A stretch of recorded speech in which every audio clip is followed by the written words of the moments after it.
Konsep pernikahan Ayu Ting Ting mirip Adit Jayusman, Ibu Bilqis dan Leto Fardana bergaya Melayu. Setelah pertunangan, penyanyi dangdut Ayu Ting Ting dan Leto TNI Muhammad Fardana bakal segera menikah.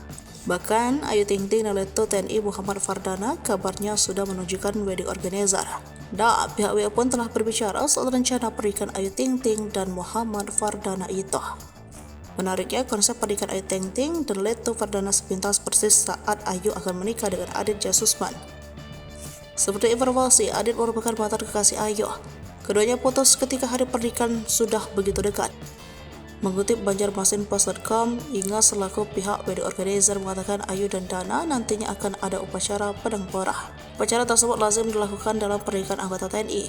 Selain itu, ada beberapa proses perizinan karena Fardana kini bertugas di luar Jakarta. Inga pun menjelaskan Ayu dan Dana sudah saling memberikan ide untuk acara pernikahannya. Sayangnya, Inga masih memilih untuk merahasiakan hal tersebut.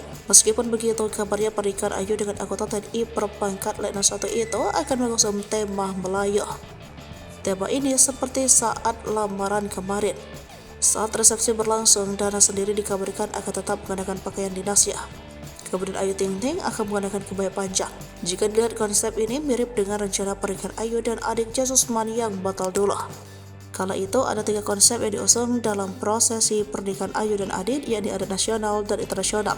Sementara itu, beberapa outfit berbeda pun telah disiapkan untuk masing-masing konsep.